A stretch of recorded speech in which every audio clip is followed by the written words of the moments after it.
What's On guide to live stream events and shows is now available. You can find the guide on the web at indepencelive.net, on multiple Facebook pages, or go direct with the web link tvl.ink/What's On Guide.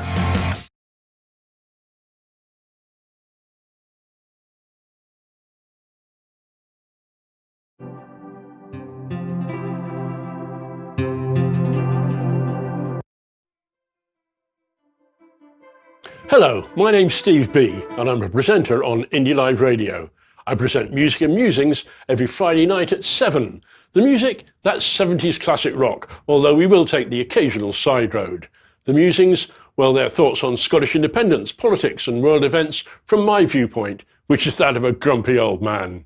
So join me every Friday night at 7 on IndyLive Radio, a new voice for a new Scotland.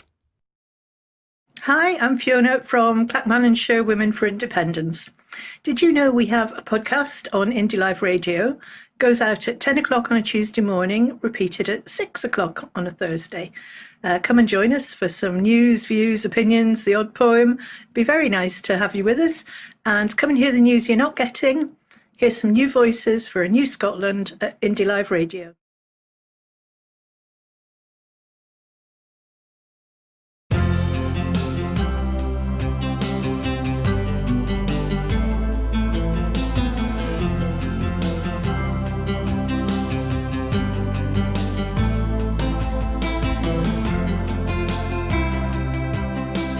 The What's On guide to live stream events and shows is now available. You can find the guide on the web at indepencelive.net, on multiple Facebook pages, or go direct with the web link tvl.ink/What's On Guide.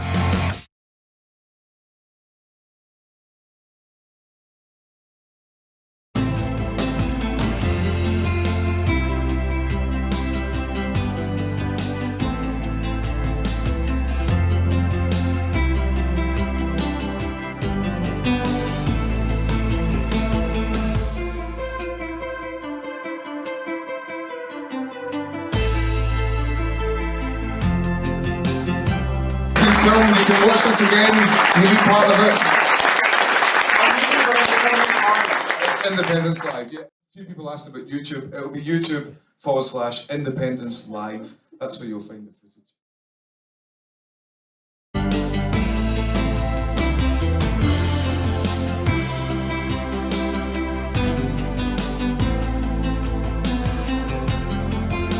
No Westminster.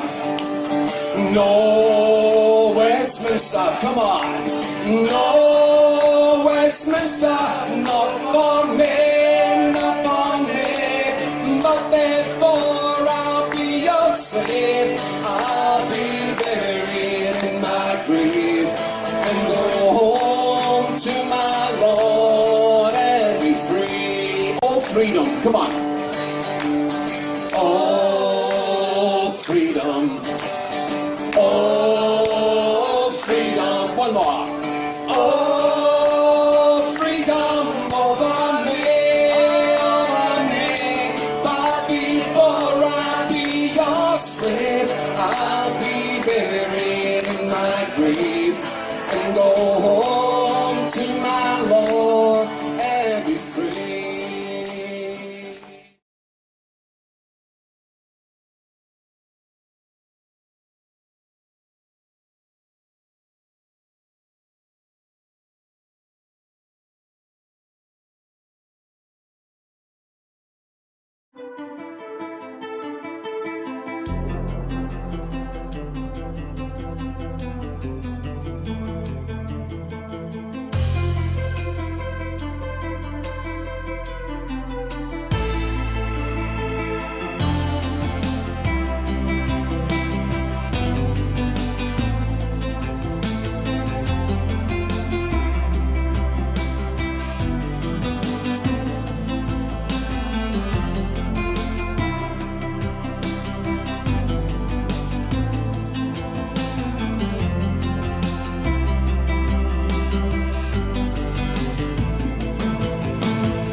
What's On Guide to live stream events and shows is now available.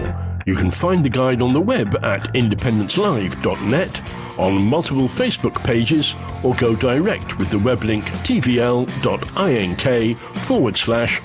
On Guide.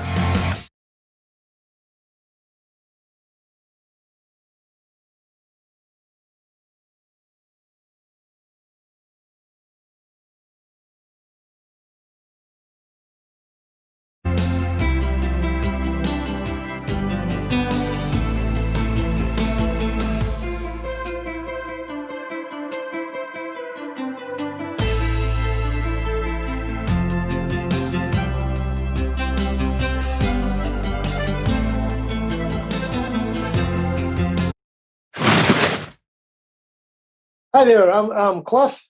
And I'm Russ. And we're from the Veterans for Scottish Independence 2.0 group.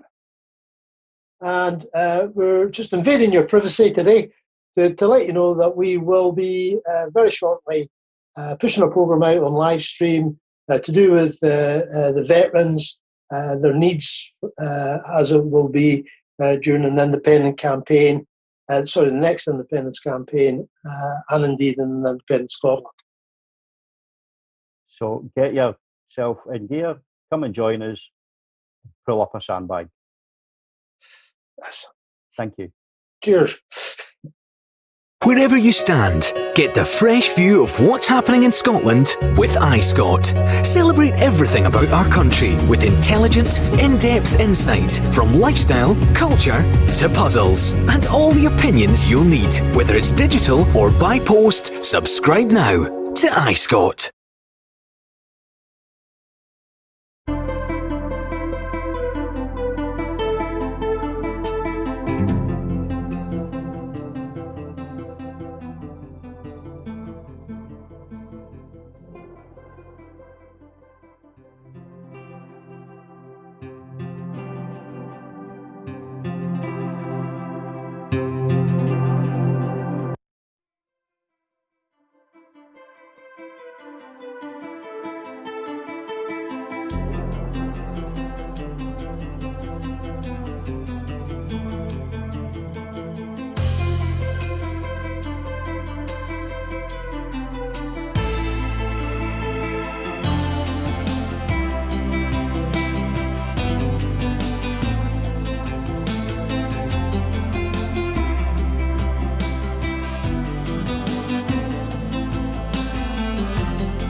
Hello, good evening, and welcome to the TNT Show.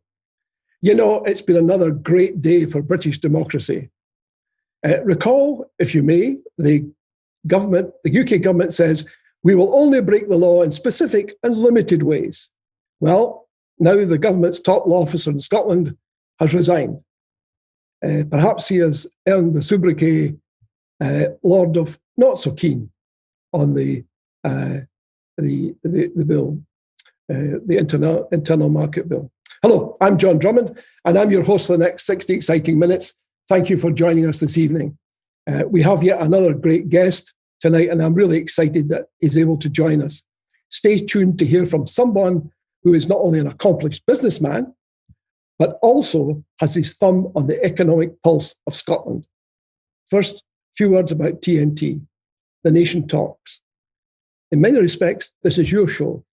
And so many of you have written in advance with questions for Andrew. And we also, of course, take questions live. And you'll see the details on the screen, hopefully. So in many respects, this is your show. You set the agenda. We try and respond as best we can to your questions and thoughts. Now to our guest tonight. The Nation talks to Andrew Wilson. How are you, Andrew? How are you coping with the pandemic? Thank you, John. Yes, everything's okay. It's been a long haul. I'm in my little office room in my garden, which I'm lucky to have. And basically, I've been looking after 3 children for most of lockdown, but they've behaved impeccably. So business has gone on, life has gone on. It's been a shocker in many regards, hasn't it? But, we just have to get on with it. And so we've tried to do that. So I've got no complaints. Everything's okay. Any special challenges? I mean, running a family and a successful business at the same time? Well, no, I'm in a fortunate position as a single parent, as it were, where I've got to the stage of life. The kids are 10. I better get this right. 10, 14, and 15. One's got extra challenges for himself, but no, they're a joy. And the way I've got very supportive colleagues across the business, and all the other little things that I'm involved in, charities and obviously Motherwell, the football club's a big deal for me, and I've gone back on the board there. That's Scotland's first fan-owned club, so it's living the independence message. But I grew up in Wishaw, John, as you'll know, and went to school there. Had a great time, loved it. And then we're off to uni, and that's how I got going. But I joined the SNP and got interested when I was at school. Actually, I joined CND first, funnily enough. It was at a time when everyone was really frightened about the threat of nuclear weapons in the early 80s, and it politicised a lot of people. And so I joined that first, but then got involved in the SNP, and I got involved in Motherwell South, as the constituency was then, and made the mistake of agreeing to be the election agent for the 92 election for Kay Ulrich, who was a wonderful person, made famous by the Monklands by-election, which she went on to run in against Helen Liddell, narrow defeat.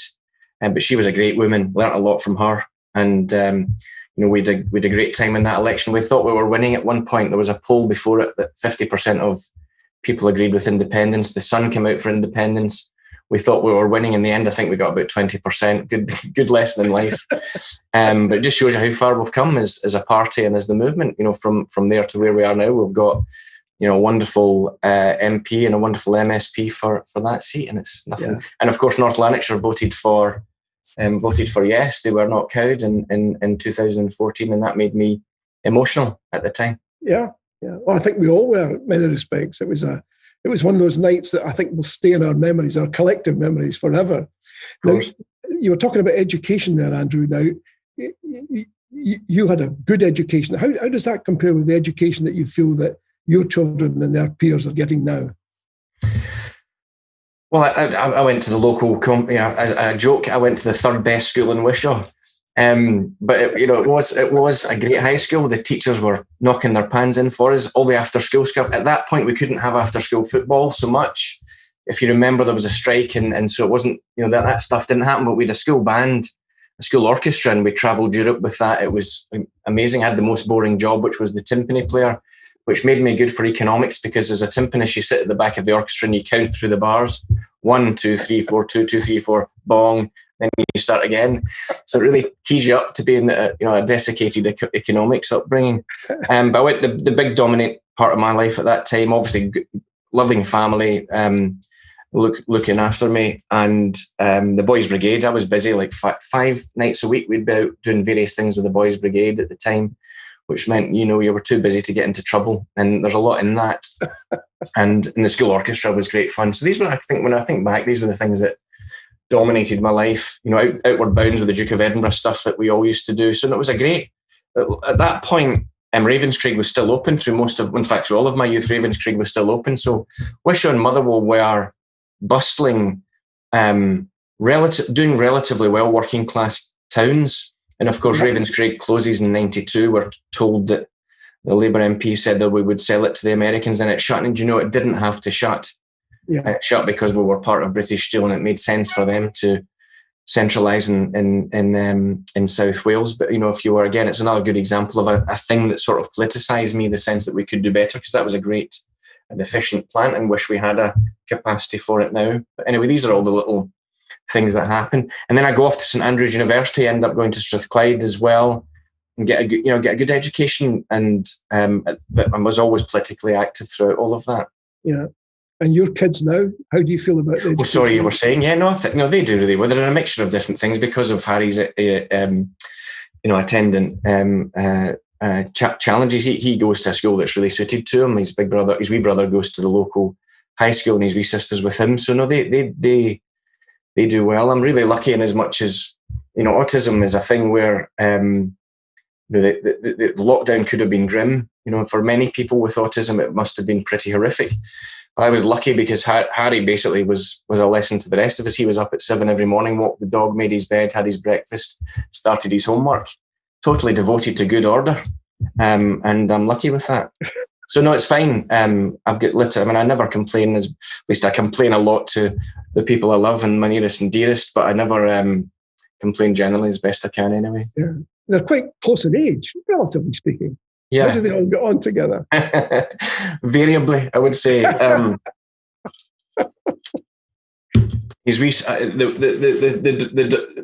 the daughter, is a highly sophisticated young woman who's going to be a great thinker, I think, and she's just a big loving soul. Harry's Harry, and Hamish is the middle child. Is I depend upon him. He puts up with a lot, takes on a lot, and they all get on fine. Of course, they fight like brothers everywhere fight, I suppose, don't they? And these two, they dispute one another's correctness all of the time, but it's nothing bad. It would be very odd. I think it would be otherwise. Yeah.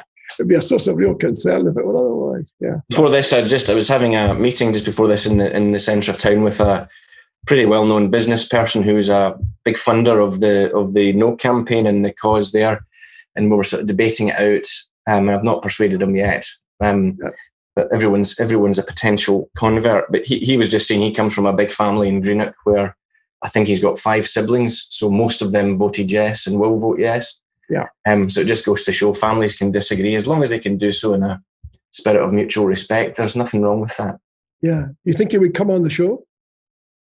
I don't know. I'll ask him. Yeah, I'll ask him. Yeah, absolutely. I mean, we had somebody from George Galloway's party on the show recently.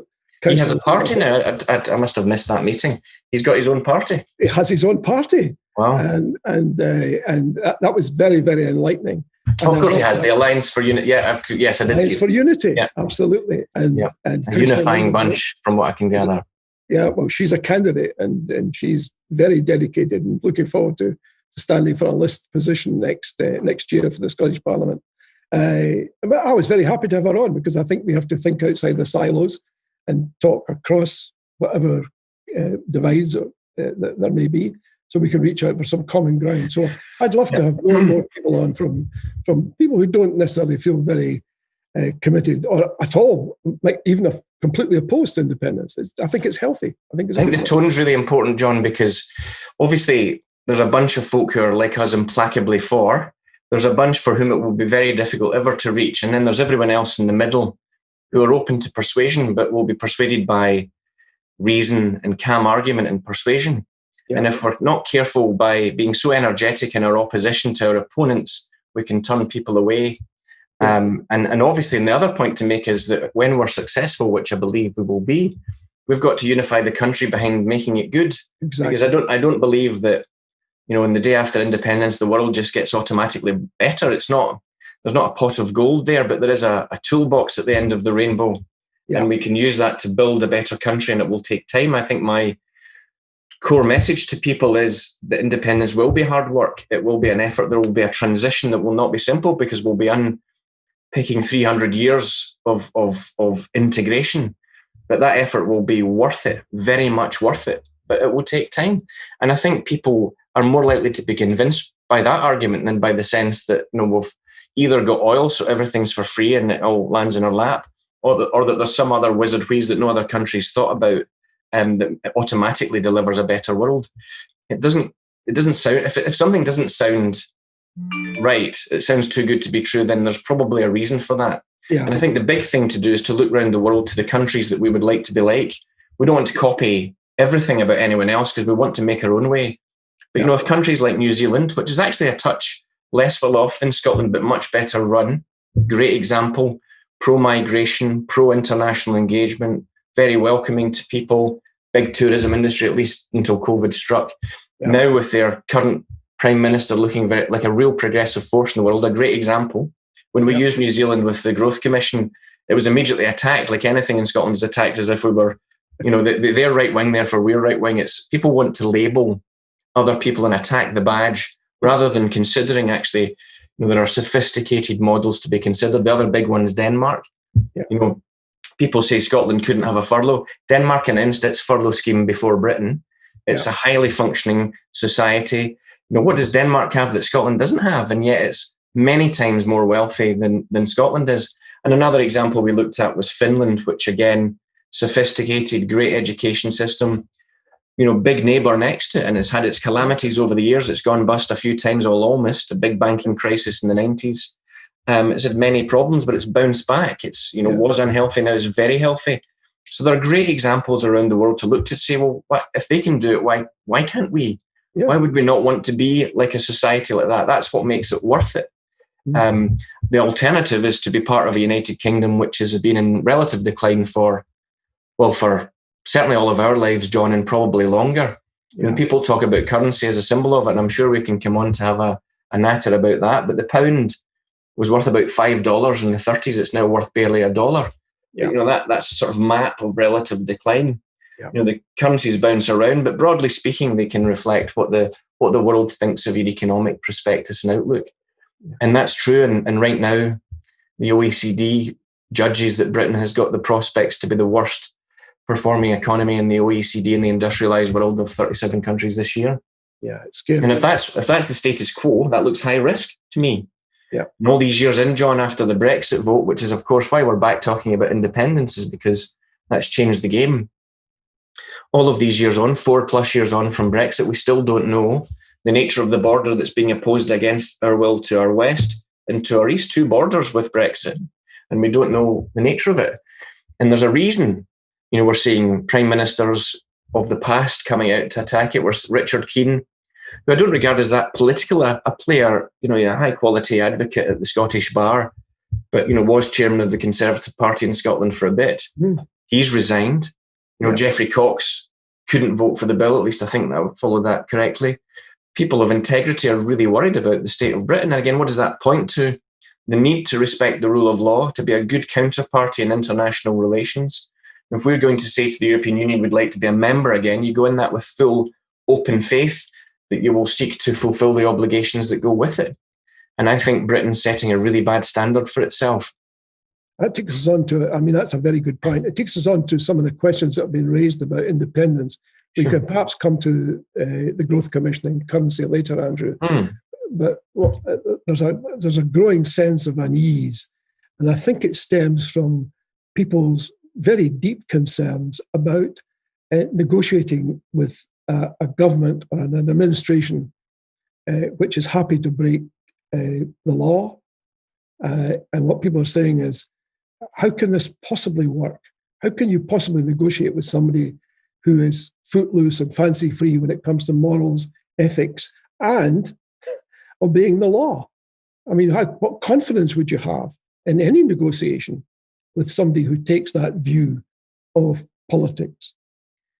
No, it's a dilemma, isn't it? Because, of course, it points to the fact that Boris Johnson as Prime Minister can continue to say no, even if there's a very substantial mandate from the next Scottish election and subsequent Parliament. What do we do? Now, part of this dilemma we need to remember is a big part of why we're back again is because Scotland, now a majority, wants to be independent and back in the European Union. Part of getting back into the European Union involves the approval of their member states. Now, one of the things that troubles some people is the sense that particularly Spain might veto. And of course, they could do that. What I understand of the Spanish government's position at the moment is that if Scotland pursues a constitutional route to independence, they would have no objection. Now, this is important because we want the legitimacy of the international community. And in 2014, of course, all the European Union states were defending their own co-member in the UK, and David Cameron, as you know, spent a lot of time going around the capitals trying to get other political leaders to argue. Even Vladimir Putin was approached by David Cameron to say, could you oppose Scottish independence? So it's important that we stay on the right side of legitimacy, that we win and continue to win friends in the international community that will be accepting of it. And I think as the support for yes continues to tick up, and as the polls that say people want it but not yet, I mean, the polling still says that people would like to have a vote, but in a number of years' time, as that all closes in, the pressure on the UK government will continue to increase. So there's that point. The other point when we get to the negotiation itself, which is missed by most people, for those that have read what we've said in the articulation of the report we did now back a year past in May, one of the things that people miss is they assume that we would be in a weak position in that negotiation because we're the smaller partner and we're doing leaving. But what we set out was the suggestion that we adopt the opposite of the sort of two fingers to Europe that the UK has done. Because one of the things that people, I suppose, don't really know is if you look at the balance sheet of the United Kingdom, they actually publish whole of government accounts, and they assess all of the liabilities and all of the assets of the UK. Now, we might disagree with some of the valuations, and that will be part of the negotiation. But before COVID struck, broadly speaking, the UK had 2.5 trillion of assets and 4 trillion of liabilities.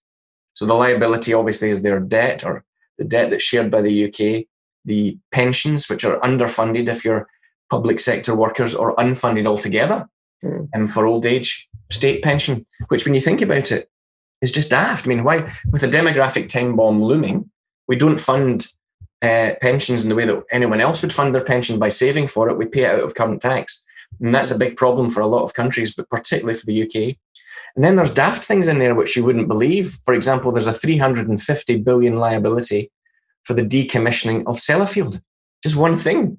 You can imagine if we'd thought about that and said, well, actually, we're taking on nuclear power, but there's a cost we're handing on to the next generation of that order.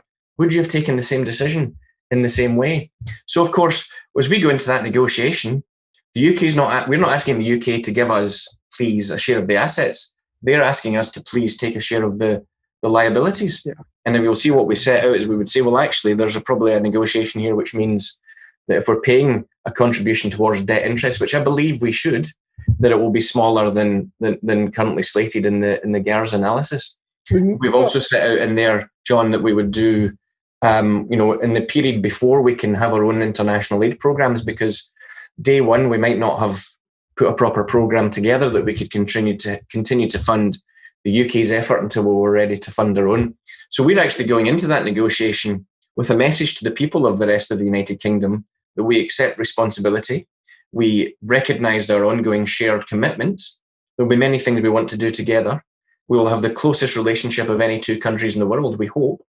But we want to go our own way. It's not a question of a rejection of the people of the rest of the United Kingdom. It's the adoption of a sense of responsibility for ourselves. And when you have a conversation in that way in London or anywhere else across the UK, people get it. That point has not, I don't think, resonated from the report. Much of the debate was around deficit and currency. As people come to see, we've actually thought through the negotiation. The power is not one way. We have, a strong arguments on our side.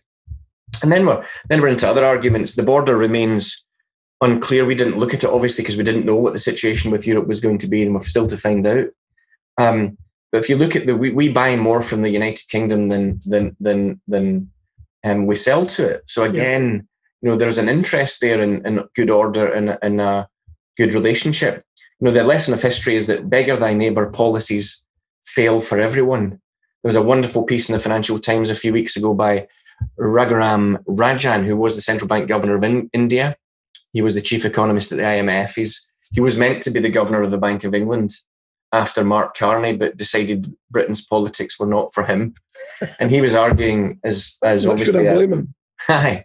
He was arguing that the industrialized, successful world had to look after the interests of the developing world with COVID, not just because it was morally the right thing to do, but that we have a self-interest in it because the lift all boats argument is obvious. But the disorder that comes from grinding poverty is the price is paid for it in the West, and we know this. Yeah. So there's an argument, and we're living in a world where globalization's retreating, barriers are going up, and small countries need to combine with each other, need to make the argument for continued cooperation, for being good citizens. And we see, for example, in the Wellbeing Alliance, which is really interesting, between New Zealand, Iceland, and the Scottish governments, there's an example of geography doesn't matter. This is about combination on the basis of values, which is really interesting. It gives us a sense of purpose for not only how do we transition to be independent, not only can we be a member of the EU, in our own modest way as a small country, we can play a part in driving arguments that are really important. I mean, the other biggie of the moment is... Can I pick you up on the point of values? Because I think it's, from my personal point of view, it's very important. Of course. But one of the things I've never understood, for all its merits or demerits on the Growth Commission, we can come to that in a second perhaps, why we didn't start off with a written constitution which said to the whole world and to ourselves, this is the sort of country that we will create. And then the Growth Commission is based on those values, which we have all agreed. We seem to have sort of rather rushed our fences. And there was nobody quite knows, as we sit here right now, what an independent Scotland would stand for and what it would not stand for. You've made a very good case for a clear set of values, of a community spirit. These are all very laudable, but there's nothing in writing. And if you look at other independence movements, the first thing they do is to say, this is what you're signing up for in its totality. And then we can talk about the other aspects of it thereafter.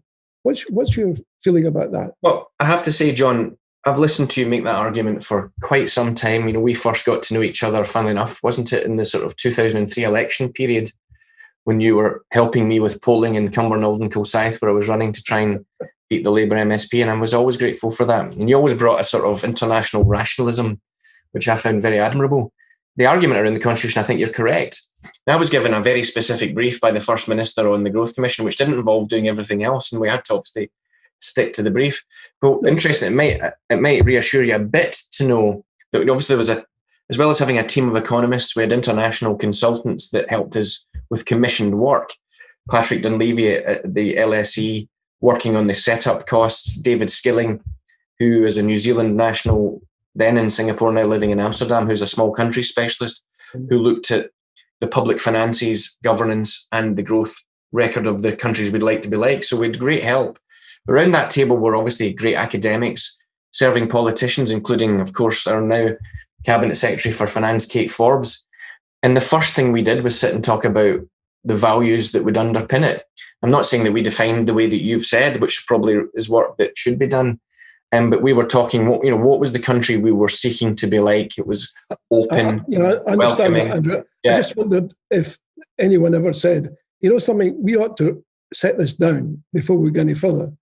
Because without knowing that, how do we know how to commission the Growth Commission if we don't understand and agree the values that we share? I hear what you're saying. You made some assumptions about the values, and that's perfectly reasonable. But a different way of doing it would have been to say, let's go out and find out what these values are, and then we'll do that. Well, you'll get no argument from me against that, John. Okay. But the task we were given was pretty substantial in and of itself. It was, Well, it was a huge piece of work, no question. Go off and resolve for the currency question, which was difficult in 14. Go off and resolve for public finances and what we do about them. Go off and resolve for the sort of growth model we would need to make this country successful and be honest about it. So that was the brief, which we worked at. Okay. Well, maybe we can come back together and talk about that. Several people have asked, and it's a reasonable point, Andrew, with the internal market legislation, this is moving ahead. It's moving ahead. It's quite clear that the government is committed to it. It makes the most extraordinary changes to devolution. Effectively, maybe not quite as dramatically as I put it in the Sunday National, in rolling back 20 odd years of devolution, but it does go a long way to rolling it back, where government ministers can decide in Westminster decisions over health, education, etc., all of which are presently devolved. So the question arises, if one takes a measured approach towards independence, how does that fit with a UK which is utterly changed, i.e. grossly centralised? How do you unpick something which is even more centralised than the version that you were aware of when the Growth Commission did its work? Well, I don't think it influences what we would argue for, the transition we would seek to undertake. I mean, I think the conduct of the UK government being terrible doesn't mean that we should emulate it. I think we should do the opposite. We should demonstrate to the international community, to the European Union, that in us they have an orderly, sophisticated democracy with a plan for the transition that will work, that they can do business with, and that all of our citizens can understand that we've thought it through. Here we are 4 years on, there was no plan for Brexit. There still isn't a plan, apparently, for Brexit 4 years in, and we have this unravelling and disorder. And the price for that is being paid already. The economy, jobs, under pressure on a massive scale, even without COVID. Britain was going into recession before COVID struck. The cost to the public finances, enormous. But if you listen to our opponents on the unionist side, Brexit produces a massive increase in the national debt. That somehow is demonstrating that the UK is helping Scotland because of a great dividend for the union. Of course, it's a nonsense. We would have voted against that and we wouldn't have had it. So I don't think the wrong-headedness or the disorder of the UK is a reason to emulate, nor do I see it altering the prospectus that I would think will win, and I think we're about to put, should we have a referendum. Why do you think it will win? I think it will win because growing numbers of people already think that Scotland should do this. I think it will win because it's what we're going to say is honest. It's a prospectus which demonstrates how it can be done. I believe very much in the quality of the people of Scotland and their ability to run themselves better, because that is the essence of it. It's not like the Irish joke, how do I get to the village? I wouldn't start from here. That is the core of the unionist argument. Yeah. Because the UK is so badly run, so unequal, because the deficits of the regions and nations are so high, because the balance of payments and trade is so poor, second worst by scale in the world, it's so bad you can't change it. This is as good as it gets. Whereas what you can say is, and I think it will be actually much quicker, even than the quite moderate outlook that we put into the Commission projections, which were deliberately modest in their assumptions. I think we will move quite quickly to quite a dynamic economic outlook for Scotland. The very act of becoming independent will create a dynamism for our economy, which will be positive. People talk about, for example, John, the costs of setup, but the work from the London School of Economics shows that actually no matter what you spend on the setup, it might be what we say, it might be more, it might be 3 times that amount. It doesn't really matter because the dynamic of setting up your own system of government, creating the institutions that we currently pay to have housed in London, the most expensive real estate, the most expensive labour market in Europe, would be in Scotland, Edinburgh, elsewhere in Scotland. And so the knock-on benefits of those wages and salaries coming into our country would be felt. And Professor Dunleavy thought it would take 6 years for that investment to pay back. So there's one big argument that the unionists put, which is it would cost a lot. Well, it might cost, but it would be really cheap to fund that cost because, as you can see from the world debt markets just now, money is very cheap. But that money would pay back. And we're investing in a new future, a completely different economy than the one that we've got at the moment. And that's something very much to look forward to. I think people's concern is slightly different. I think people are confident that the work the Scottish government has done is good and it's terribly important and it will stand the country in good stead. I think the concern is a slightly broader one, which is that people are deeply anxious about a process of centralisation, which will now kick in, whereby effectively the Scottish Parliament will be emasculated because financial decisions will be taken, spending decisions will be taken elsewhere. There will be no consultation. The bill doesn't call for any consultation. It simply suggests that a government minister is in a position to make the decision. So what that means, essentially, is that the role for the Scottish Parliament is necessarily reduced. And we are in a very different environment. I'm just wondering how much more difficult it will be to present arguments when, for example, people are very concerned in the light of the BBC's recent decision about the First Minister's COVID updates, to decide to discontinue those or in any shape or form. People found that decision in all parts apart from the Conservative Party perplexing. And many people have said, well, this is the way things are going to be in future. A lot of the small decisions that we perhaps take in Scotland will now be taken elsewhere without regard to the feelings of the people here. Now, that may well stoke up extra support for independence, but it might make the negotiation process very lengthy. It might be 10 years away from here, and then be very complicated, because by that time, a whole process of centralization will have become established. What's your thinking about that? Well, I noticed Professor David Bell had made this point to one of the parliamentary committees today around the financial implications. Many people are dismissing this argument, saying, "Oh, well, we're just repatriating powers from Europe." And of course, no. I think judge the intent. Look, what is the intent here? The intent here is to try and stymie the Scottish case. That is the motivation. And I don't think it's an orderly one. I don't think it's a good one. It's not good governance. This will drive support up for independence. Remember, David Bell, who was criticising it, was until recently on the board of These Islands, the pro-union. I think he's not now, which is interesting. Also a Motherwell supporter, so to be trusted, David, I think, on all matters.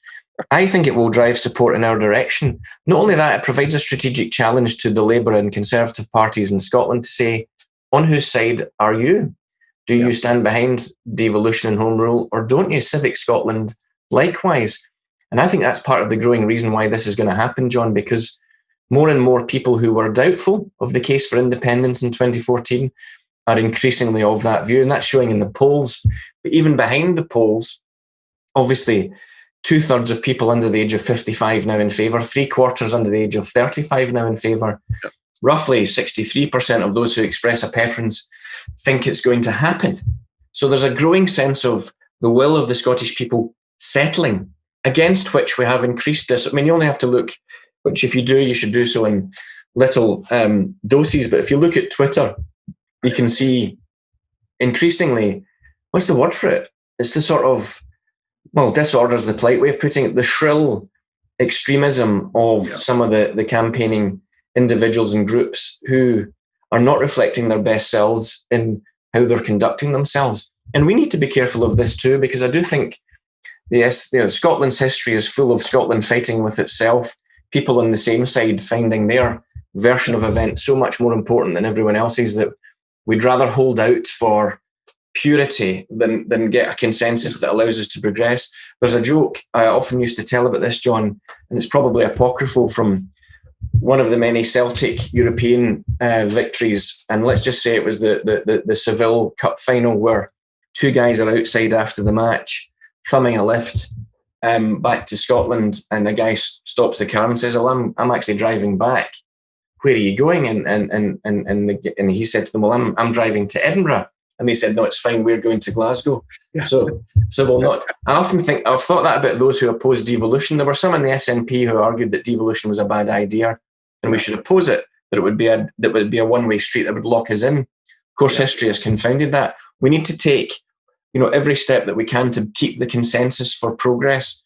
And I now think that those arguing for Home Rule, for example, or fiscal autonomy, which I in the immediate aftermath of devolution, when independence seemed some way off, I would be arguing for that. But now the world has fundamentally changed. The only solution to get us back into the European Union and the world community, to have values that we want to live by, is independence. And I think that argument is increasingly compelling, John. Well, I think that's why I think we missed a trick by not talking about a written constitution, because then we would have talked to the whole world about our values.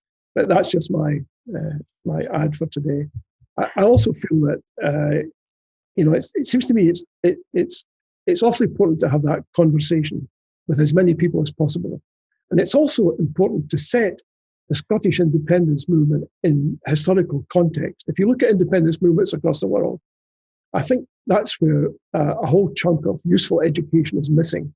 We seem to think that the trials and tribulations that we've just discussed are unique to us. They're not. You've only got to look at the history of the United States when it became independent. Folks were quarreling all the time. and people were writing the most ridiculous things about each other in the public prints. They didn't have Twitter, of course, but some of the stuff was just as vehement, I have to say. I mean, anyone who's read any of the stuff about during the American Revolution is frankly, I mean, it's gobsmacking how vitriolic people were about colleagues, for crying out loud. People who were actually fighting together were actually fighting each other at the same time. So this is not unusual. I mean, this is part and parcel. What it means, though, is that people need to perhaps have a great understanding of how that fits in that context. And I think we're missing a bit of that, which is why we feel, oh, this is peculiar to us. It just ain't. Every independence movement has this. We can look at India as well. Here's a question that came in from Robin McAlpin. He says, in terms of the proposed monetary system, there are only 4 countries in the world that actually use it, i.e. the one you're proposing in the Growth Commission: Panama, Ecuador, Montenegro, and Liechtenstein. Why should Scotland become the 5th? No advanced economy like Scotland's has ever used a money system like this in modern history. Why should Scotland become the first? Well, Robin, who is a very intelligent contributor to the debate, misses the big one, which is obviously Ireland. Ireland did exactly this when it became independent. For about 6 years, it retained sterling. And then for decades, it kept a peg with sterling. And of course, that was in a different era before we had FX markets to the extent that they are now, before we had the level of monetary integration and sophistication that we have today. Yeah. So what we're proposing is that we get to have our own currency, but in a manner which is orderly, when we're prepared for it and when it's in our interest. The 6 tests that we have, by the way, those tests can be altered, they can be tweaked, they can be reduced.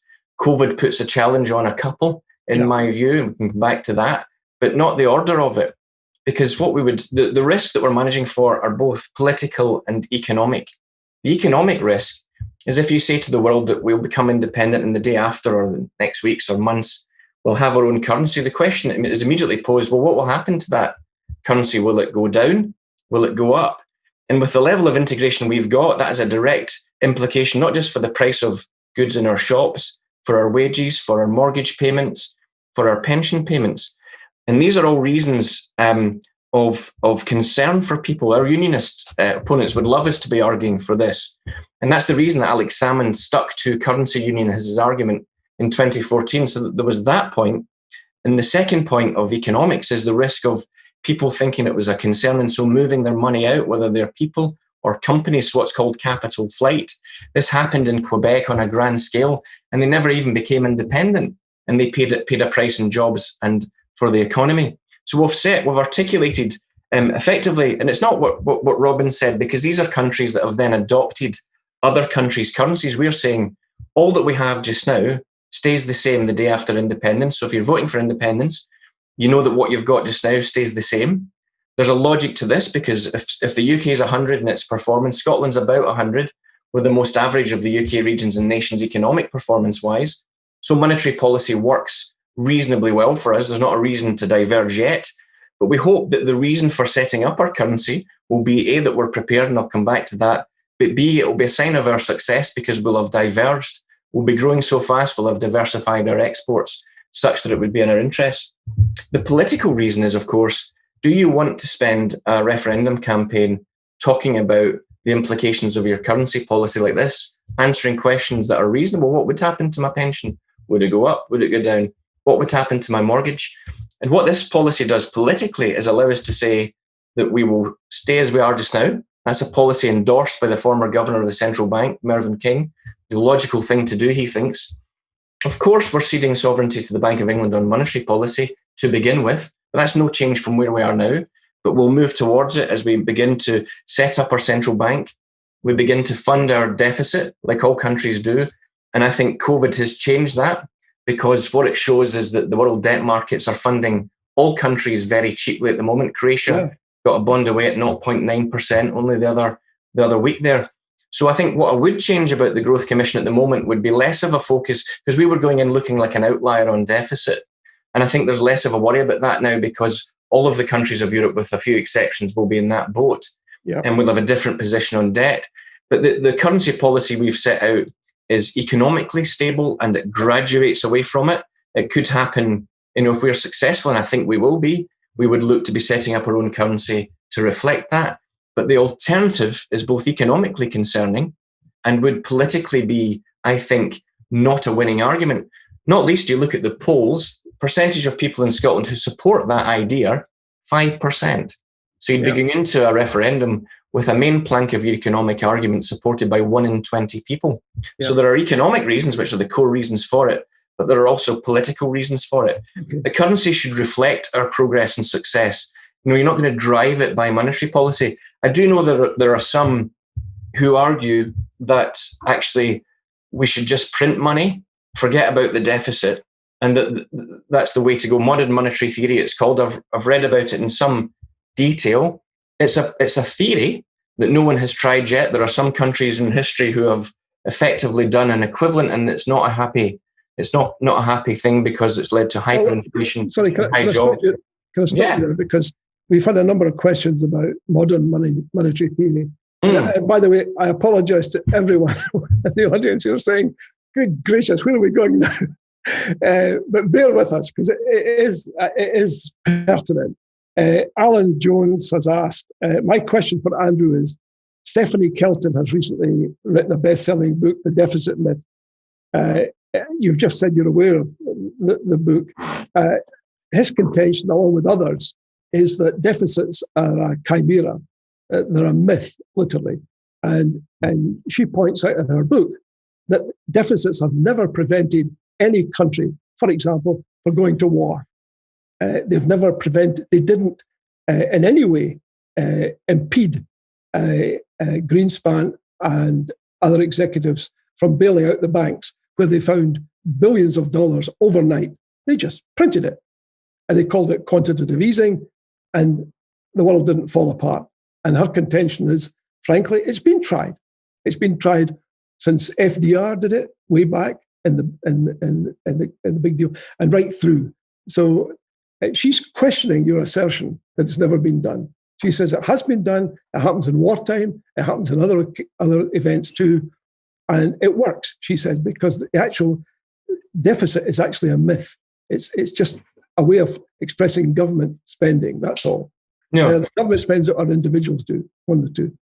Yeah, so and I do understand the argument. Effectively, what they argue is that you print money, and if the consequences, the risk of inflation, if that kicks in, you then tax the consequences away. So fiscal policy is the means of monetary stability, not monetary policy. Now, this is a debate which for many people will seem arcane. If it were true, and she's right, it's a theory that's not yet in practice. Why doesn't Denmark, New Zealand, Sweden, the countries we would like to emulate, why don't they do it? Why do we have tax at all if we can just print it? Well, she says that the reason that governments tax is to alter behaviour. It's not because they need the money. They already have the money because they can print it with monetary sovereignty. Of course, one would sacrifice that if one stayed with sterlingization. I think that's the very broad point. And I think what people are suggesting is that not that things ought to be recast, but rather to say, is this not something that's worth looking at in a bit more detail? Well, let's see if the argument runs anywhere. I think the wrong place to be doing the theory or to try a new theory out in practice would be in a new country just emerging into the world. The risks of it are gargantuan. Now, there may be something in it for America. I know that's where Stephanie and the hedge funds that support her are based. It may even work for a country like China. But there would be a reason why countries like Denmark and others not just fund their public services, but in the case of Denmark, help manage their own currencies pegged to the euro by borrowing cheaply on international markets. I think it's back to what I said at the top of this discussion, John. If something sounds too good to be true, logic dictates that it probably is. Now, we can see the countries that have gone fast and loose with printing. Venezuela at the moment is a great example. There are others in history that are well known. This may indeed work. I wouldn't want to risk my own children's future on experimenting with them. The big thing about debt is, of course, it can hand on to future generations a significant burden if it's invested wisely. And I personally, right now, I'm a very big supporter of accessing debt markets on a big scale to invest in creating a greener and different future. I think if we really, because we used to say it in politics, John, you and I know this well, we used to say to people in Scotland, the independence will be easy because of oil. We don't really need to work that much harder because of oil. Everything's free, everything's fine. Now, there actually was an argument for that up to a point, but people didn't believe it because it sounded too good to be true. To replace that by saying, do you know what? We don't actually have to work any harder. Everything's free because we just print cash and the government then taxes the consequences. Do people buy that? I don't think so. I know that there are very enthusiastic adherents to this, some of whom are in the SNP even. I think it would be a big mistake politically, but also economically, to be taken down that particular rabbit hole. The lesson of history, the lesson of modern history, are that the small advanced economies who are good and high-performing economically have the most equal societies with a bigger role for government, less inequality, are those that get their governance right, that are respected, that when people lend them money, they know they're going to get it back. Now, I know that big countries can just misbehave. That's the history that Stephanie's referring to with the Fed. And it's happening in America now. Donald Trump's bullied the Fed into saying we don't care about inflation. Warren Buffett's very happy because that means you don't need to worry about the debt because inflation will eat into that. And so the stock market is boosted. And again, hedge fund billionaires that like this idea like that thought. I think if we spend too much time distracted by it, it's a big mistake. The reason we've got to the solution we've got to is because we are taking Scotland to a position of integration, to one of re-emerging, setting up our own central bank, putting good people in charge of it, being a good counterparty so we can borrow. I think on the deficit side, and it is worth saying, we set out and many people criticised it. We were saying how you would get the deficit within the Stability Pact rules in an orderly fashion to allow you to fund your deficit. The real test for me at the moment is less that than are people willing to lend to you at a rate that's not, the interest isn't too high. I think the lesson of current history, the lesson of the markets just now, is that we will be able to borrow very cheaply. So it's not a priority for me in the aftermath of a crisis to be doing that. The priority for me now is to invest in a different future, and I think that's of interest. But there does come a point where we need to ensure that we're not putting too much of a burden onto the next generation. If we're borrowing at an extortionate rate of interest, that's going to mean that we've got less to spend on the health service, on social security, and all of the things that we know that we need to spend on. So there's order to this, John. It's economics, but it's also politics. Yeah. If you try this out the way that is being suggested, there's also, by the way, incidentally, a dishonesty in the argument. I've seen people arguing that Scotland would be unable to borrow because the Growth Commission says there would be no central bank. Well, the Growth Commission's recommendation is to create a central bank quickly. Yeah. So that's not true. And secondly, the central bank doesn't borrow. In the UK, it's the Debt Management Office, which is an agency of Treasury. Cambridge University can borrow. Aberdeen City Council can borrow. Of course, we would be able to borrow. The issue is how much interest do you pay in it, and can you pay it back? And that's really important. We need to be seen in the world as a country with whom you can do business. You trust the rule of law. They're not going to, create laws that mean that you've just lost value overnight, whether you're a lender or anyone else. That you can believe in Scotland. And I think the history of Scotland shows, we would be very good at this. Yeah. And to your point earlier, we are starting on the journey. I can't remember the number of 150 countries have joined the UN since the war when it was first created. At this point, we are more sophisticated. We're wealthier than any of the countries that have declared their independence in that period. We've got more money. We've got the institutions. We've got our own rule of law. We always have. We've got our own government. We've got our own civil service. The transition will not be simple. We can see from Brexit how not to do it. The transition, however, will be orderly and we can do it. And that's the way we've got to take this argument to people, not promising them that everything's for free because we've got a printing press and that life will get better. I find that as somebody who grew up in Lanarkshire, I find the false promises unforgivable. I find the idea that we gamble with my kids' future just to make a political point that's not been proven, I find that unacceptable. So I know it sounds beguiling and easy, but I don't think it's the right thing to do at all, John. Okay, good. Well, fair point. I'm not sure I entirely agree. I think there's some scope there, perhaps. But moving on to the business community for a second, because you're a successful businessman.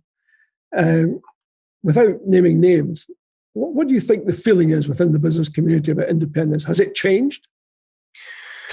In a surprising way. Yeah, there are loads of people implacably opposed. There's loads of people I speak to who just say, it just can't work. What about the deficit? How's this going to work? But I've noticed very much over recent weeks, even in months, more and more people contemplating the reality of its possible inevitability. Yeah. Business people on the whole are the same, they're the same as the people of Scotland. And with 55% already in favour, if you're speaking to somebody who's under 55 or under 35 and in business, the chances that they are a pro-independence supporter are very high.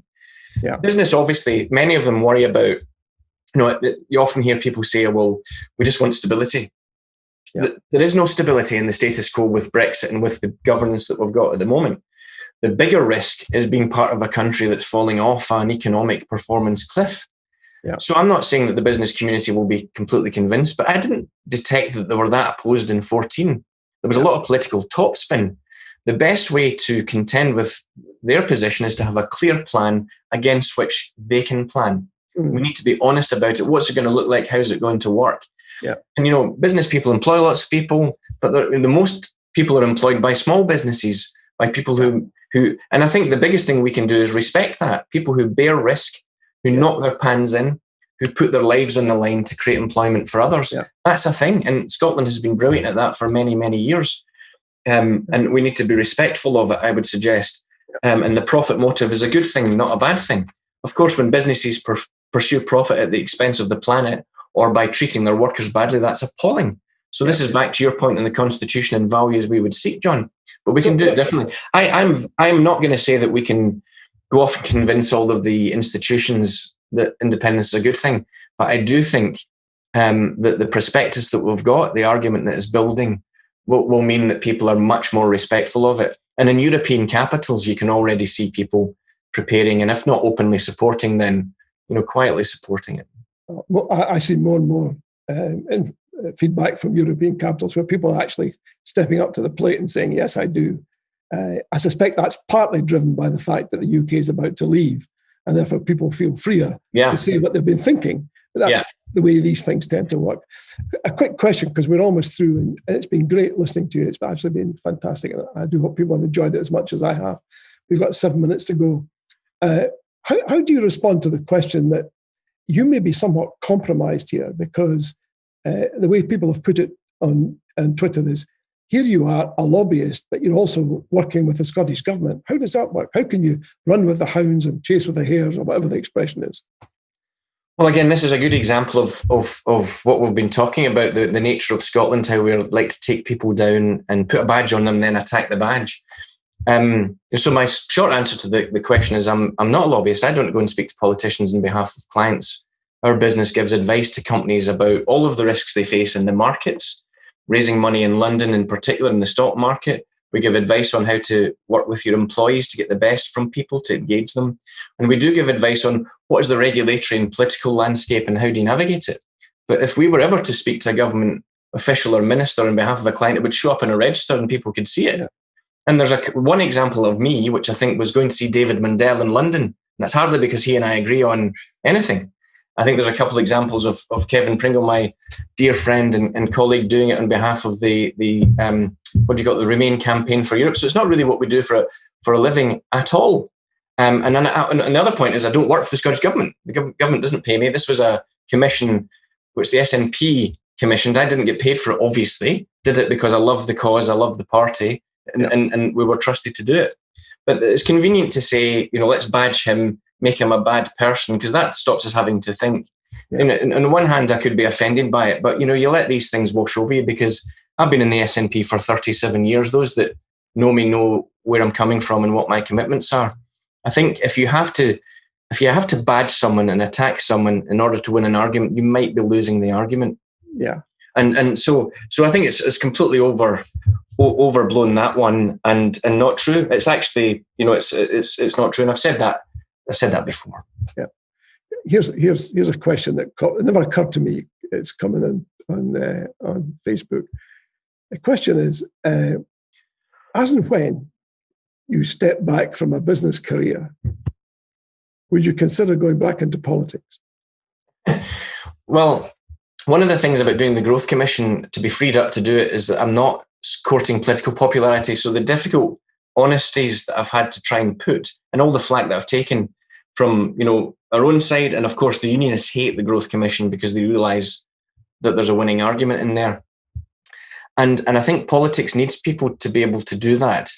I think it's important. I beat myself up, John, every other day. I won't name names, but I'd said to a party colleague about something, I was moaning about something that the Scottish Government had done. Yes, because I can criticise as well as support.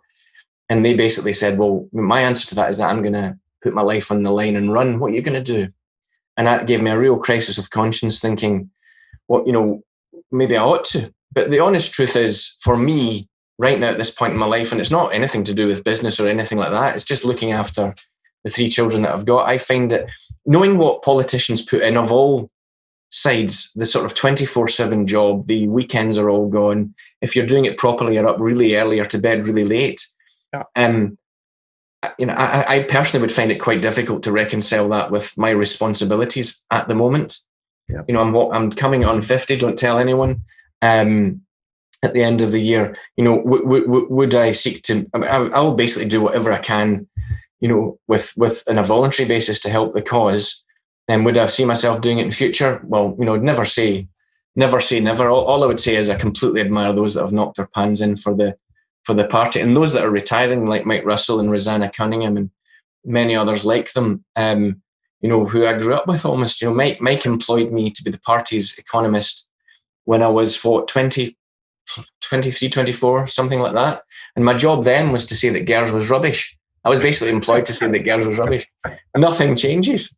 And I look at these people and I just have so much admiration for them. But it's a privilege for me to be able to contribute, whilst not being a frontline politician. I mean, maybe. I don't know whether the party would have me. I think they would have you in a shot. Quick question about GERS then.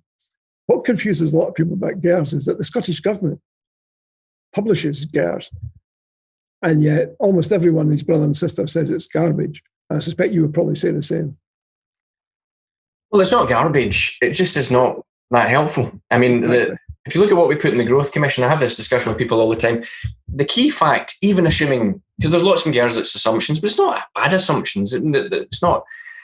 But if you think about it this way, Scotland right now raises as much in revenue as it needs to pay for all of the Scottish Government's budget, all of social security and all of pensions. We balance, broadly speaking, we balance that. So the deficit is not money coming over the border. The sort of GERS thing is not money coming over the border. That's spending on defence, foreign affairs, debt interest, crucially, many other international aid, many other programmes, many of which we would replicate, but many of which we wouldn't. Yeah. And it comes down to choice. Now, if you wouldn't start from here, by all means. But it's not really a question of where you're starting from. It's a question of where you want to get to. I think what's missing is that qualifier that you've just covered. I think that's what's missing for people. I think if that qualifier were there when the GERS report is issued, it would help a lot of people. Yeah, but I get very confused.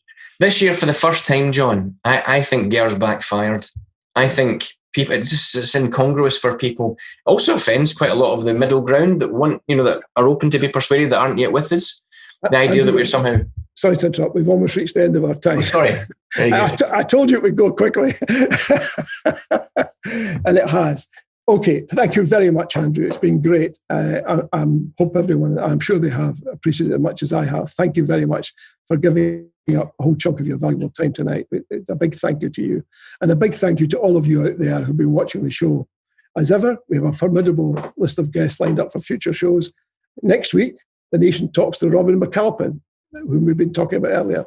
Join us next Wednesday at 7 p.m. for the nation talks to Robin. Oh, yes, please look out for the Dr. Elliot Bulmer's Constitution column in the Sunday National this weekend. If you're looking for erudition, that's the place to go. Elliot Bulmer should be your first stop. And very importantly, please support IndyLive. The folks who behind IndyLive do it mostly out of the love of the goodness of their hearts and the love for the cause. And it's great if you can support them, or at least write in and say, hey, we like what you're doing, etc. And thanks again for joining us this evening. And remember, it's been a great day for British democracy. And just a little footnote from history. We talked about history earlier. On this day, in 1745, the Scottish Army under Bonnie Prince Charlie marched into Edinburgh, took it without a shot, without a fight. You see how things change? Thank you, everyone. And thank you for joining us tonight. A big thank you to Andrew. Good night, everyone. My pleasure.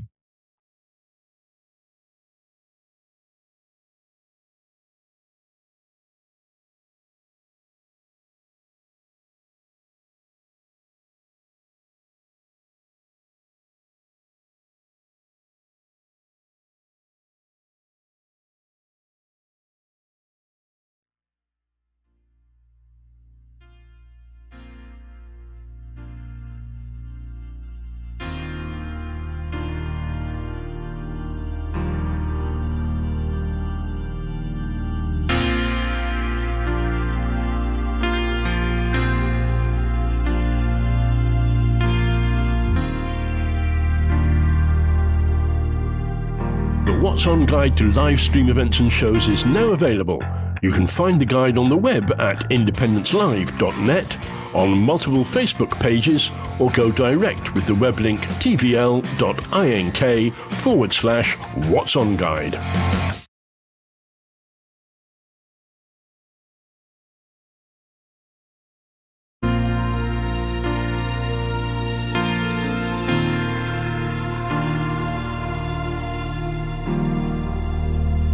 Hello, my name's Steve B, and I'm a presenter on IndyLive Radio. I present music and musings every Friday night at 7. The music, that's 70s classic rock, although we will take the occasional side road. The musings, well, they're thoughts on Scottish independence, politics and world events from my viewpoint, which is that of a grumpy old man. So join me every Friday night at 7 on IndyLive Radio, a new voice for a new Scotland. Hi, I'm Fiona from Clackmannan Show Women for Independence. Did you know we have a podcast on IndyLive Radio? Goes out at 10 o'clock on a Tuesday morning, repeated at 6 o'clock on a Thursday. Come and join us for some news, views, opinions, the odd poem. Be very nice to have you with us. And come and hear the news you're not getting. Here's some new voices for a new Scotland at IndyLive Radio.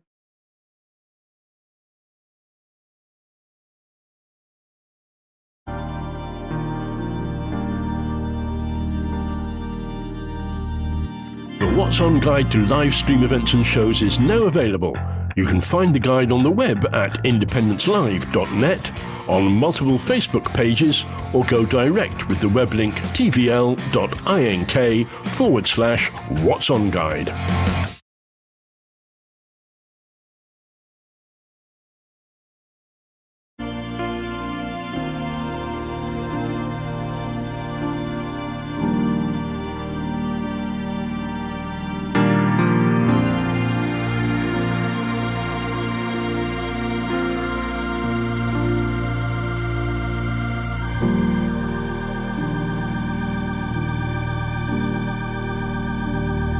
Film, you can watch this again, you can be part of it. It's Independence Live. Yeah. A few people asked about YouTube. It'll be YouTube/Independence Live. That's where you'll find the footage.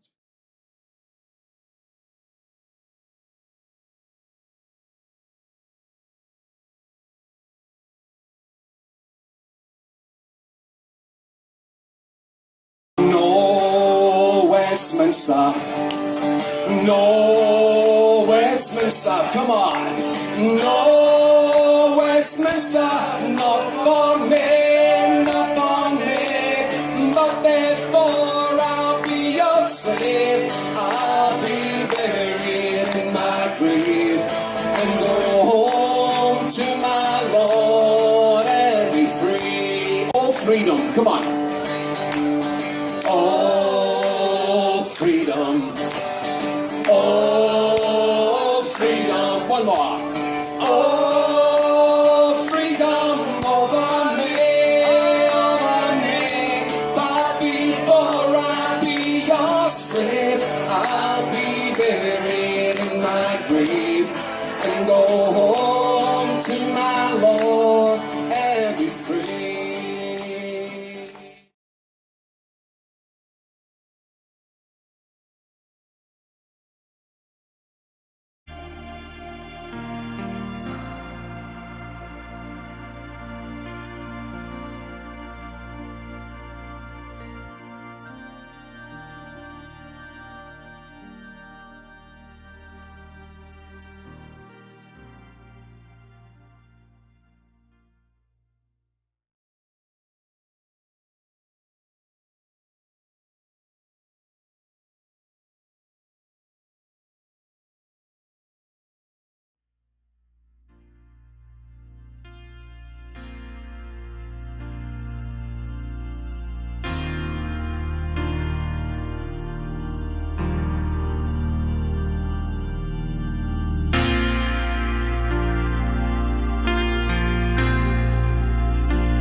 The What's On guide to live stream events and shows is now available.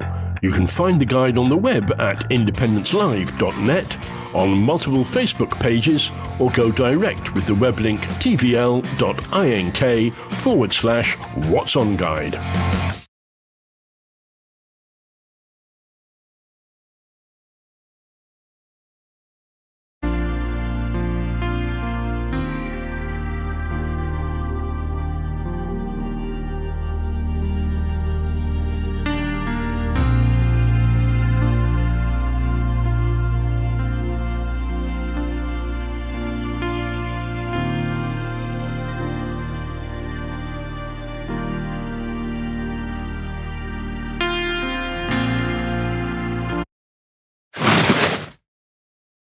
Hi there, I'm Cliff. And I'm Russ. And we're from the Veterans for Scottish Independence 2.0 group. And we're just invading your privacy today to let you know that we will be very shortly pushing a programme out on live stream to do with the veterans, their needs, as it will be during an independent campaign. The next independence campaign, and indeed in independent Scotland. So get yourself in gear, come and join us, pull up a sandbag. Yes. Thank you. Cheers. Wherever you stand, get the fresh view of what's happening in Scotland with iScot. Celebrate everything about our country with intelligent, in-depth insight from lifestyle, culture to puzzles, and all the opinions you'll need. Whether it's digital or by post, subscribe now to iScot.